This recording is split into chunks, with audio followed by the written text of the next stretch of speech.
হবে কি স্বামীর বাম পাশে স্ত্রী ঘুমালে কি ক্ষতি হয়, উল্টো ভাবে সহবাস করলে নাকি সন্তান বিকলাঙ্গ হয়? আপনারা যারা আমাদের প্রশ্নগুলো শুনছেন, আপনারা যারা আছেন শুনছেন বা মিডিয়া যারা শুনবেন, আপনারা এই সমস্ত বিষয়গুলোকে নিয়ে অনেক সময় ভাববেন বা চিন্তা করতে পারেন যে আমরা এগুলোর উত্তর কেন দিচ্ছি। এই সমস্ত বিষয়গুলোর উত্তর যদি আমরা না দিই, অনেকেই না বুঝে এগুলোকে হারাম পথে চলে যাচ্ছে, অবৈধ পথে চলে যাচ্ছে। রাসূল সাল্লাল্লাহু আলাইহি ওয়াসাল্লাম এই সমস্ত বিষয়গুলোর উত্তর দিয়েছেন, হাদিসে এসেছে কিভাবে ইসলাম তো এমন একটা ধর্ম। সূরা মাইদার 3 নম্বর আয়াতে এসেছে, আল ইয়াউমা আকমালতু লাকুম দীনাকুম ওয়া আতমামতু আলাইকুম নি'মাতি ওয়া রাদিতু লাকুমুল ইসলাম দীনা। ইসলাম একটি পরিপূর্ণ জীবন ব্যবস্থা। অন্য কোন ধর্মে আপনি এত পাই টু পাই প্রত্যেকটা বিষয়ের সমাধান পাবেন না, কিন্তু ইসলাম এমন একটা ধর্ম আপনার প্রত্যেকটা প্রশ্নের জবাব কোরআন সুন্নাহর ভিতরে আছে। সুবহানাল্লাহ। আপনি কিভাবে স্ত্রীর সাথে সহবাস করবেন, কিভাবে বাথরুমে যাবেন, কিভাবে বাথরুম থেকে বের হবেন, কিভাবে বাথরুমে বসবেন, সবগুলো পাই টু পাই শরীয়তে বলা আছে। এই জন্য আমরা বিষয়গুলো প্রশ্ন আসে আপনাদেরকে কথাগুলো বলি, এগুলোকে আপনারা ভিন্ন পথে নেয়ার চেষ্টা করবেন না। লজ্জাস্থানে মুখ দেয়া যাবে কিনা?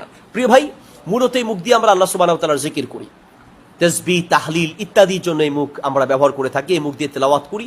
এই জন্য এই মুখে লজ্জাস্থান নেয়ার উচিত নয়, লজ্জাস্থান নেওয়া উচিত নয়। অনেক স্বামী এই ধরনের আবদার করে থাকেন, অনেক স্ত্রী এই ধরনের আবদার করে থাকেন, তো এইগুলো উচিত নয়। বাকি যদি কোনো স্বামীর আবদার হয় বা কোনো স্ত্রীর আবদার হয়, এখন সে আবদার পূরণ না করলে সে হয়তো বা খারাপ পথে চলে যেতে পারে, তো সেই ক্ষেত্রে আপনার এটা করতে পারেন। এটা সরাসরি হারাম হবে এমন কোনো দলিল নেই। যেগুলো হারাম সেগুলো হাদিসে নিষেধ আছে, কিভাবে কি কি করা যাবে না, সহবাসের ক্ষেত্রে কি কি করা যাবে না, স্ত্রী থেকে কি কি কাজ, স্ত্রীর সাথে কোন কোন কাজ করা যাবে না, এগুলো নিষেধ আছে, এগুলো হাদিস দ্বারা প্রমাণিত আছে। কিন্তু মুখে নেয়ার ব্যাপারে কোনো নিষেধাজ্ঞা সরাসরি আসে নাই বিধায় আমরা এটাকে সরাসরি হারাম বলতে পারছি না। কিন্তু এই ধরনের কালচারগুলো মূলত এগুলো ইতিপূর্বে আমরা ছোটবেলায় বা আমরা আমাদের বয়স হওয়ার পরে, আমরা সাবালক হওয়ার পরে এমনটা শুনি নাই। ইদানিং এই ধরনের প্রশ্নগুলো বেশি আসছে, বোঝা যায় এই ধরনের কালচারগুলো ইদানিং শুরু হয়েছে। আর হতে পারে এগুলো অমুসলিমদের কৃষ্টি কালচার হতে পারে। এগুলো থেকে যতটা দূর সম্ভব বিরত থাকার চেষ্টা করাটাই উচিত হবে, বাকি সরাসরি হারাম হবে না।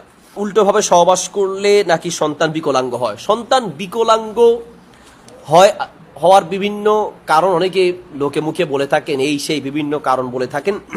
উল্টোভাবে সহবাস করলেও এটারও বৈধতা আছে, তবে একই জায়গা থেকে হতে হবে। অর্থাৎ সহবাসের জন্য সামনের রাস্তায় ব্যবহার করতে হবে, কোনো মতেই পায়খানার রাস্তা ব্যবহার করা যাবে না।